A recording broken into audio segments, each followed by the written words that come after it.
ಅರ್ಜಿದಾರರು ವಾದಿ ಈ ಮಧ್ಯಂತರ ಅರ್ಜಿ ನಂಬರ್ 2 ಸಿವಿಲ್ ಪ್ರಕ್ರಿಯಾ ಸಂಹಿತೆಯ ಕ್ರಮಾದೇಶ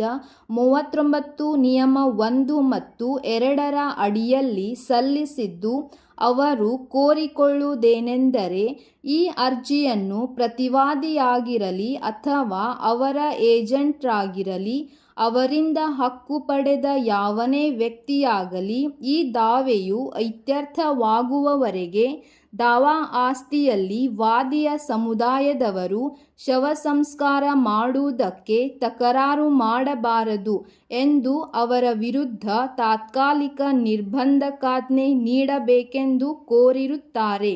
ಅರ್ಜಿದಾರರು ವಾದಿ ನಂಬರ್ 1ರವರು ಈ ಅರ್ಜಿಗೆ ಪ್ರಮಾಣಪತ್ರ ಸಲ್ಲಿಸಿದ್ದು ಪ್ರಮಾಣೀಕರಿಸುವುದೇನೆಂದರೆ, ವಾದಿಯ ಸಮುದಾಯದವರು ದಾವಾ ಸ್ವತ್ತಿನ ಸ್ವಾಧೀನದಲ್ಲಿದ್ದು ಅದನ್ನು ಸ್ಮಶಾನ ಭೂಮಿ ಎಂದು ಉಪಯೋಗ ಮಾಡುತ್ತಿದ್ದು, ಅದು ಮಾದಿಗರ ಹಿತ್ತಲು ಎಂಬ ಹೆಸರಿನಿಂದ ಸನ್ 1942ರಿಂದ ಇರುತ್ತದೆ. ವಾದಿಯ ಸಮುದಾಯದವರು ಅದನ್ನು ಅಂದಿನಿಂದ ಇವತ್ತಿನವರೆಗೂ ಸ್ಮಶಾನ ಭೂಮಿ ಎಂದು ಉಪಯೋಗ ಮಾಡಿಕೊಂಡು ಬಂದಿದ್ದು, ಪ್ರತಿವಾದಿಯವರಿಗೆ ಅದರಲ್ಲಿ ಯಾವುದೇ ಹಕ್ಕು ಹಿತಾಸಕ್ತಿ ಇರದೇ ಇದ್ದರೂ ಸಹ ತಮ್ಮ ಸದರಿ ಸ್ವಾಧೀನಕ್ಕೆ ತೊಂದರೆ ಮಾಡುತ್ತಿದ್ದು, ತಮ್ಮ ಸಮುದಾಯಕ್ಕೆ ತಿಳಿಯದಂತೆ ಸನ್ 1961ರಲ್ಲಿ ಭಾಗವ್ವ ಕಲ್ಲಪ್ಪರವರು ನಮೂನೆ 7 ಸಲ್ಲಿಸಿದ್ದು, ಸದರಿಯವರಿಗೆ ಭೂನ್ಯಾಯ ಮಂಡಳಿ ಅದನ್ನು ಮಂಜೂರು ಮಾಡಿದ್ದು, ಸದರಿ ಭಾಗವ್ವನಿಗೆ ಸಹ ಯಾವುದೇ ಹಕ್ಕು ಹಿತಾಸಕ್ತಿ ಸದರಿ ಆಸ್ತಿಯಲ್ಲಿ ಇರುವುದಿಲ್ಲ. ಈಗ ಪ್ರತಿವಾದಿಯವರು ದಾವಾ ಸ್ವತ್ತಿನ ಮೇಲೆ ಮಾಲೀಕತ್ವದ ಹಕ್ಕನ್ನು ಹೇಳುತ್ತಿದ್ದು ಮತ್ತು ಅದನ್ನು ಮಾರಾಟ ಮಾಡಲು ಪ್ರಯತ್ನ ಪಡುತ್ತಿದ್ದರಿಂದ ಈ ಅರ್ಜಿ ಸಲ್ಲಿಸಿರುವುದಾಗಿ ಹೇಳಿರುತ್ತಾರೆ. ಎದುರುದಾರರು ಪ್ರತಿವಾದಿಯವರು ಸದರಿ ಅರ್ಜಿಗೆ ತಕರಾರು ಸಲ್ಲಿಸಿ ಅರ್ಜಿಯ ಪ್ರಮಾಣಪತ್ರದಲ್ಲಿ ಹೇಳಿರುವ ಸಂಪೂರ್ಣ ಸಂಗತಿಗಳನ್ನು ಅಲ್ಲಗೆಳೆದು ಅವರು ಹೇಳುವುದೇನೆಂದರೆ, ಗುರ್ಲಾಪುರ್ ಗ್ರಾಮದ ರಿಜಿಸ್ಟರ್ ನಂಬರ್ 183/1 4 ಎಕರೆ 38 ಗುಂಟೆ, ಖರಾಬ್ 37 ಗುಂಟೆ, ಬಾಕಿ ಕ್ಷೇತ್ರ 4 ಎಕರೆ 1 ಗುಂಟೆ, ಆಕಾರ ರೂಪಾಯಿ 7.95 ಇದ್ದು, ಸದರಿ ಆಸ್ತಿಯನ್ನು ಲಕ್ಷ್ಮೀಬಾಯಿ ಭೀಮಾರವರು ತಮ್ಮ ಪ್ರಪಂಚದ ಅಡಚಣೆಗಾಗಿ ಹಾಗೂ ಸಾಲ ಮರುಪಾವತಿಗಾಗಿ ಪ್ರತಿವಾದಿಯವರ ಕಡೆಯಿಂದ ರೂಪಾಯಿ 65,000 ರೂಪಾಯಿಗಳನ್ನು ಪಡೆದು ದಿನಾಂಕ 23/12/1996ರಂದು ನೊಂದ ಕ್ರಯ ಪತ್ರದ ಮೂಲಕ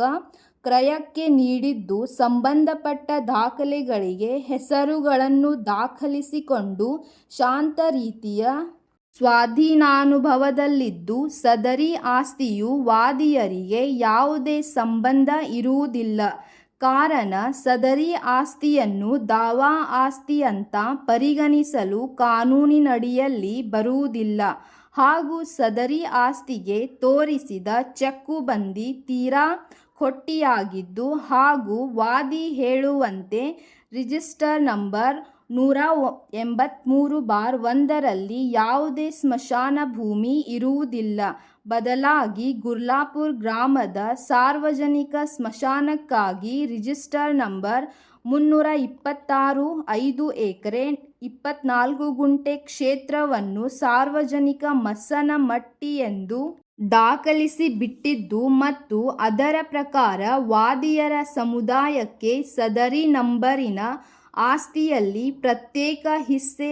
ಬಿಟ್ಟಿದ್ದು, ಆ ಪ್ರಕಾರ ವಾದಿಯ ಸಮುದಾಯದವರು ತಮ್ಮ ಹಿಸ್ಸೆಯಲ್ಲಿ ತಮ್ಮ ಸಮುದಾಯದ ಶವ ಸಂಸ್ಕಾರ ಮಾಡುತ್ತಿದ್ದು, ಪ್ರತಿವಾದಿಯರು ತಾವು ಕ್ರಯ ಪಡೆದಿರುವ ಗುರ್ಲಾಪುರ್ ಗ್ರಾಮದ ರಿಜಿಸ್ಟರ್ ನಂಬರ್ 183/1ರ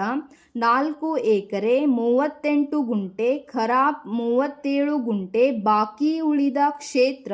4 ಎಕರೆ 1 ಗುಂಟೆ ಪೈಕಿ ಈಗಾಗಲೇ ಬೇರೆ ಬೇರೆ ಜನರಿಗೆ ಮತ್ತು